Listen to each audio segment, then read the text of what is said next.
Ada orang yang berilmu namun tak beradab. Halo sahabat Fineka, jumpa lagi dalam episode podcast kita hari ini, masih dalam suasana menyambut Hari Guru tahun 2024 dengan tema Guru Hebat Indonesia Kuat.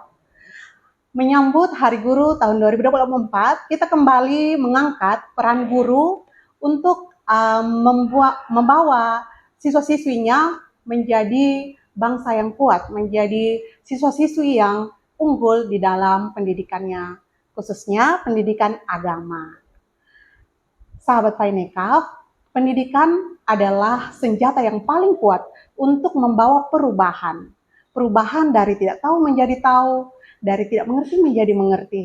Perubahan bukan hanya dalam kognitif atau pikiran saja, tetapi juga dalam karakter dan keimanan.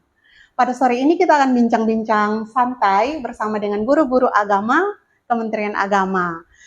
Bersama dengan Ibu Matildis Balan, guru agama Katolik dari SMKS Katolik Keva Menanu, dan Bapak Rustam Yusuf, guru akidah akhlak dari MIN Kabupaten Timur Tengah Utara. Selamat sore. Selamat sore. Sebelum kita lanjut, jangan lupa sahabat Fineka untuk like, komen, dan subscribe ya. Bagaimana kabarnya? Alhamdulillah sehat. Itu kan sehat. Ya, pada sore ini kita bisa ngobrol-ngobrol tentang apa yang selama ini Ibu Bapak alami sebagai guru. Tentu ada suka dukanya di dalam memberikan proses belajar mengajar ya dengan siswa-siswi didiknya. Ketika Bapak Ibu masuk dalam dunia pendidikan, tentu ada hal yang menginspirasi dan juga mendorong Bapak Ibu untuk memberikan yang terbaik dalam proses belajar dan mengajar. Mungkin bisa cerita sedikit apa hal-hal yang menginspirasi Ibu Bapak? Mungkin dari Ibu Matildis duluan. Oke, baik, terima kasih Kak. Selamat sore, saya coba berbagi pengalaman tentang hal-hal yang menginspirasi dan memotivasi saya ketika melaksanakan tugas saya, proses belajar mengajar di sekolah.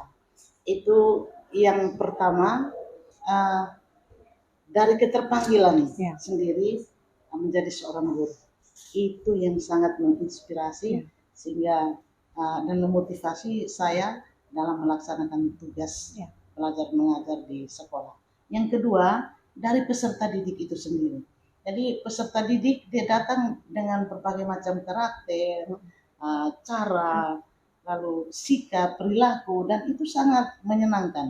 Itu memotivasi saya dan menginspirasi saya untuk terus berada di lembaga pendidikan, terutama bisa menjalankan tugas pembelajaran. Lalu teman sejawat, artinya Bapak Ibu guru, sahabat-sahabat guru yang ada di sekolah, itu juga menjadi bagian yang terpenting, yang selalu memberikan motivasi dan menginspirasi saya sebagai seorang guru. Tidak lupa juga lingkungan belajar yang kondusif itu membuat kita merasa terinspirasi, bahkan menjadi satu motivasi besar dalam melaksanakan tugas. Saya kira seperti itu kalau untuk Iya, makasih sharingnya Ibu Matildis. Mungkin dari Pak Rustam ada cerita yang menginspirasi. Hal yang paling utama dalam menginspirasi saya menjadi seorang guru, seperti yang Ibu narasumber kita sampaikan tadi, bahwa memang yang pertama pasti panggilan jiwa, karena tidak akan bisa semua orang bisa menjadi seorang guru kan. Betul. Namun ada kenangan manis yang menurut saya menjadi tolak awal mula saya ingin menjadi seorang guru, yaitu kisah di waktu saya kecil dulu, waktu sekolah di sekolah dasar Universitas Riau. Waktu itu saya punya seorang wali kelas, suster, namanya Suster Agnesis. Beliau itu yang dari cara perawakannya, tutur katanya, cara dia mengayomi, menyayangi, itu memberikan saya motivasi bahwa suatu saat di masa depan saya ingin seperti dia. Dan beliau satu-satunya orang yang setiap waktu di kelas, dia selalu mengatakan bahwa saya akan menjadi seseorang di masa depan. Dia selalu sampaikan begitu di setiap kali kami bertemu. Sampai suatu ketika bahwa saking saya terikat, ada keterikatan hati dengan beliau, maka saya merasa bahwa kayaknya saya pengen jadi seperti dia. Saya juga pengen memberikan motivasi yang sama kepada orang lain, agar orang lain dengan segala keterbelakangan hidupnya, entah mungkin dia lahir dari anak yatim, entah dia dari orang miskin, dia punya semangat hidup untuk bisa merubah hidupnya dan memulai hal baru dan juga menyebarkan hal-hal positif kepada orang lain yang bisa. Betul. Itu hal yang paling menginspirasi saya untuk menjadi seorang. Iya, tentu juga jadi guru itu bukan hal yang mudah ya, karena jam pelayanannya yang cukup panjang, bertemu dengan siswa-siswi dengan berbagai pembawaan, latar belakang ya. Mungkin bisa cerita juga sedikit hal-hal yang berkesan selama ini Bapak Ibu menjadi guru, adakah hal-hal yang sangat berkesan sampai kayak mengubahkan jiwa gitu? Mungkin Pak Rustam bisa cerita. Hal yang paling berkesan selama saya menjadi seorang guru, saya kalau misalnya menjadi seorang guru ini sudah hampir berapa tahun ya? Ada sekitar 9 tahunan lah dari honor ya sebelum saya menjadi ASN. Jadi dulu saya pernah kisah uniknya ada honor pernah honor di sebuah madrasah, di sebuah madrasah di puncak gunung, di sebuah desa namanya Desa Tenterong 1. Di situ ada berdiri sebuah madrasah namanya Miss Albina Rabu. Saya pernah mengajar di situ, sebuah kampung terisolir. Di mana kita kalau ke situ itu kita berjalan kaki butuh waktu 3 jam mendaki gunung untuk perginya, dan pulang itu ya sekitar 45 menit dengan risiko sendal kita pasti kempes lah karena kita harus menempuh perjalanan yang jauh. Nah di sana itu masyarakatnya itu masih sangat jauh dari pendidikan. Akses transportasi kurang, informasi juga kurang, sinyal tak ada dan sebagainya. Jadi ada beberapa anak-anak yang punya keterbelakangan dalam mengajar, namun mereka punya kemampuan hanya karena dia anak desa, tidak punya dukungan modal dan sebagainya. Apalagi dengan mungkin latar belakang orang tuanya ada yang yatim dan sebagainya. Nah, anak-anak ini mulai malas belajar. Nah, ada seorang siswa ini namanya, kalau saya lupa itu, saya ingat namanya Rahman Zeba. Beliau itu anak yang cerdas, cuman dari latar belakang keluarga yang tidak terlalu perlu pendidikan. Nah, beliau ini sering menghabiskan waktunya itu dengan bermain kuda. Nah, akhirnya kami di madrasah, kami rembuk dia, kami sepakat bagaimana caranya agar dia dikarantina. Dan akhirnya dia dikarantina, dia menyelesaikan SD-nya, dia menyelesaikan SMP-nya. Dan setahun yang lalu, saya dapat dia sudah wisuda, sudah menjadi seorang sarjana. Di situ saya merasa kayak, wah saya sudah berhasil lah begitu menjadi seorang guru gitu. Dari menjadikan seseorang yang mungkin tidak bisa apa-apa dan akhirnya dia bisa berguna untuk dirinya sendiri dan untuk orang lain. Seandainya tidak dijauh mungkin dia sekarang sudah ya entahlah mungkin di karantina itu seperti apa Pak? Kami tinggalkan dia di sekolah. Jadi ada di sekolah ada mes kami guru-guru. Semacam mes atau asrama begitu ya. Kami tinggalkan sama dia dengan kami. Jadi dia tidak bisa kemana-mana. Dan akhirnya bisa bersekolah. Dan bisa bersekolah dan sekarang dia sudah sarjana, alhamdulillah. Luar biasa. Ya. Ibu mungkin ya kalau menurut yang saya berkesan, hal yang paling berkesan dan itu tidak akan lupa ketika saya menjadi guru dan sampai selama-lamanya itu adalah ketika kita belum hadir di sekolah, anak merindukan kita. Itu luar biasa dan saya alami itu. Ketika kita masih berada di ruangan guru, belum sempat bertemu dengan mereka, mereka punya kerinduan untuk mencari dan bertemu. Sampai bertemu, salam, salim, baru mereka puas. Itulah hal yang paling berkesan bagi saya sebagai seorang guru. Iya, ada rasa dirindukan, ada rasa dibutuhkan, Ibu ya. Iya. Dan kalau kita mau menjadi bangsa yang kuat, apa hubungannya dengan guru yang hebat untuk menjadikan suatu bangsa yang kuat menurut Bapak Ibu? Pasti ada kaitannya. Baik, saya kan boleh. Baik, menurut saya menjadi guru hebat dan bisa menjadikan bangsa itu kuat, itu yang pertama tentu bagaimana cara kita bisa menanamkan nilai-nilai karakter kepada anak. Jadi bukan berarti hanya dari segi kognitif, pengetahuan yang kita tanamkan, tetapi kita menanamkan nilai-nilai moral, nilai-nilai karakter yang baik kepada anak, sehingga dia bertumbuh, berkembang, dan satu ketika pasti dia akan menjadi generasi bangsa yang kuat. Iya. Bapak Ibu setuju dengan pandangan bahwa orang pintar banyak, tapi yang berkarakter tidak terlalu banyak? Setuju. Oh, saya sangat setuju kalau untuk itu. Jadi di Islam ada apa namanya? Ada pernyataan kayak begini bahwa adab itu lebih tinggi daripada ilmu. Iya. Jadi kadang ada orang yang berilmu namun tak beradab. Jadi setinggi apapun kita punya ilmu, namun kalau tidak dibarengi dengan adab yang baik, maka ilmu itu serasa tidak punya arti apa. Kayak seperti walaupun kita memberikan makanan yang lezat dengan 4 sehat 5 sempurna, namun Iya. kalau diberikan dengan cara yang tak baik pun, pasti makanan itu pun akan terasa hambar di makan. Betul.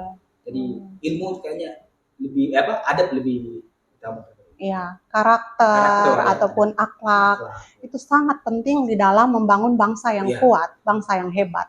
Gitu. Kita juga mau menemukan hubungan antara tugas Bapak Ibu mengajar di sekolah dengan kantor Kementerian Agama yang menaungi guru-guru agama. Mungkin Bapak Ibu bisa sharing bagaimana hubungan yang terjadi dan apa yang bisa dinikmati dari relasi yang baik itu. Mungkin Ibu. Baik, terima kasih. Kalau berbicara tentang hubungan, tentunya Kementerian Agama punya hubungan erat sekali dengan lembaga-lembaga pendidikan, sekolah-sekolah yang ada.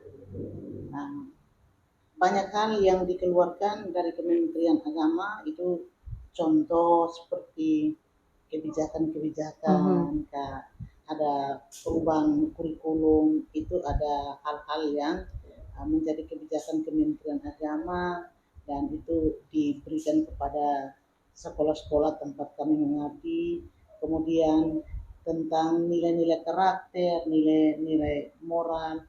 Jadi bukan berarti hanya konsentrasi pada nilai-nilai pedagogi atau pengetahuan, tetapi yang paling utama itu bagaimana kita bisa menanamkan nilai karakter kepada anak. Dan satu hal yang penting juga yang tidak bisa terabaikan itu adalah nilai toleransi. Nah, itu Kementerian Agama mengeluarkan kebijakan itu dan kami sebagai guru agama kami mentransfernya kepada peserta didik. Untuk sementara itu. Iya, terima kasih Ibu. Mungkin Pak Rustam juga bisa cerita. Baik Ibu, terima kasih. Hubungan antara tugas di Kementerian Agama dan sekolah sangat erat Ibu dan saling mendukung. Kemenag itu bertanggung jawab dalam merumuskan kebijakan, terus menyediakan pedoman, serta melakukan pengawasan dan pembinaan terhadap lingkungan madrasah tempat kami mengabdi. Di sisi lain, guru kami menjadi ujung tombak dalam menerapkan kebijakan tersebut, sehingga antara kementerian dengan kami di madrasah satu arah, sehingga tidak ada saling bertolak belakang atau saling tidak sejalan, sehingga apa yang telah dirumuskan oleh kementerian dapat kami laksanakan di madrasah, sehingga seperti apa yang telah Ibu kita sampaikan tadi bahwa seperti pembentukan karakter, terus pelaksanaan kurikulum di madrasah itu dapat meningkatkan mutu pendidikan, sehingga putra-putri bangsa kita dapat mendapatkan pendidikan yang lebih baik dan berkualitas. Jadi ada dukungan yang diberikan terus-menerus dari Kementerian Agama bagi guru-guru agama yang dinaungi, sehingga bisa terjadi pengembangan, bisa terjadi peningkatan mutu yang seperti tadi Pak bilang ya. Iya, bisa Bu. Oke. Nah, selain seperti yang saya sampaikan tadi dan teman kita, ada satu hal juga yang menjadi perhatian dari Kementerian Agama untuk para guru agama, yaitu selalu ada kegiatan diklat, pembinaan, dan kegiatan-kegiatan seperti itu tidak lain tidak bukan hanya untuk mengembangkan kompetensi guru. Sehingga kami guru agama juga tidak merasa tertinggal, tetapi kami juga bisa menjemput hal-hal baru melalui diklat-diklat yang ada. Terima kasih. Disediakan, iya. Baik, mungkin juga sekarang Bapak Ibu bisa sharing apa yang menjadi suka duka selama mengajar gitu ya, dan di tempat yang sekarang dengan harapan, kerinduan yang mungkin dicapai, yang ingin dicapai di dalam masa pelayanan pendidikan selanjutnya. Mungkin Pak Rustam bisa sharing. Selama menjadi guru selama beberapa tahun ini, suka dukanya sangat banyak Ibu. Namun di balik suka duka ini sudah menjadi bagian dari kebahagiaan juga ya Bu ya. Ya sukanya itu ya kita bisa menjadi pribadi yang baik, punya selain kita mengajarkan kebaikan kepada orang lain, kita juga seperti seolah-olah menegur diri kita sendiri sehingga kita bisa menjadi lebih baik. Kita juga bisa menjadi motivasi untuk anak-anak putra-putra bangsa untuk menjadi pribadi yang lebih baik. Dan itu menjadi sebuah dorongan positif kepada hati nurani saya. Itu yang memberikan saya kebahagiaan. Dukanya ya, tadi saya dulu pernah mengajar di sebuah sekolah yang di daerah terisolir, tanpa listrik, tanpa sinyal. Sulit ya. Sulit sekali. Dengan waktu itu kalau tidak salah saya pernah dapat gaji satu bulan 50.000. 50.000. Ya, itu pernah saya lewati sebelum saya menjadi ASN seperti saat ini. Ya. Itu dukanya, namun hal itu menjadikan saya menjadi pribadi yang lebih kuat, lebih strong, lebih tegap dalam menghadapi kenyataan, dan insya Allah kedepannya bisa menjadi yang terbaik untuk masa depan. Amin. Mungkin harapannya saya juga berharap saya bisa meningkatkan saya punya kompetensi pribadi untuk bisa, agar dengan kompetensi saya miliki saya bisa mewujudkan pendidikan yang baik untuk peserta didik saya. Saya juga bisa menjadi inspirasi untuk peserta didik saya, dan mungkin dari buah ajaran saya, ilmu yang saya miliki bisa bermanfaat dan bisa dikembangkan atau menjadi acuan untuk peserta didik untuk menjadi pribadi yang lebih baik. Baik, Pak. Kita aminkan semua harapan itu ya. Ibu juga, mungkin. Iya, baik. Nah, kalau bicara tentang suka duka, maka saya lihat dulu tentang suka. Suka itu ketika kita berhasil membentuk kepribadian anak, karakter anak dari yang dia datang dari latar belakang keluarga yang tentunya tidak sama. Dia menjadi baik, itu adalah satu perubahan yang luar biasa, dan itu adalah suka. Itu sangat menyenangkan bagi kita sebagai seorang guru. Sedangkan dukanya itu satu hal lagi sampai sekarang yang selalu dikeluhkan oleh Bapak Ibu guru, yaitu beban administrasi. Beban administrasi yang luar biasa itu kadang membuat guru merasa terbebani, mau mengajar, mau mengurus administrasi dengan tuntutan sekian, itu yang kadang-kadang melelahkan dan tentunya menjadi duka bagi seorang guru. Tetapi kami perjuangan juga Ibu ya, menikmati semuanya, dan itu memang mau tidak mau jalan yang harus kami lewati. Betul. Ya, saya kira seperti itu kan. Iya, harapannya Ibu untuk pelayanan pendidikan ke depan. Harapan kami sebagai guru agama Katolik, semoga generasi-generasi yang dititipkan menjadi tanggung jawab kami untuk dididik, diajar, mereka bisa bertumbuh, berkembang menjadi generasi yang berkarakter, berperilaku baik, dan selalu menghargai yang namanya toleransi ketika dia terjun dalam kehidupan bermasyarakat. Itu harapan yang paling penting dari kami sebagai seorang guru. Terima kasih Mama, kita juga aminkan apa yang menjadi harapan-harapan baiknya ya. Iya, begitulah sahabat Painekaf, kita sudah sharing, kita sudah bercerita, berbincang santai sore ini tentang peran dan juga kehadiran para guru ya di dalam dunia pendidikan. Itu sungguh tidak mudah, tetapi sungguh penuh dengan banyak hal-hal yang menginspirasi dan juga sangat penting untuk diperjuangkan, seperti pendidikan karakter, seperti kemajuan dari siswa didik, dan juga membangun bangsa yang kuat. Karena itu kita akan mengakhiri podcast kita pada sore hari ini. Mari sahabat Painekaf, kita membuka hati, temukan energi positif dalam hati kita, dalam diri kita, dan jadilah berkat dimanapun kita berada.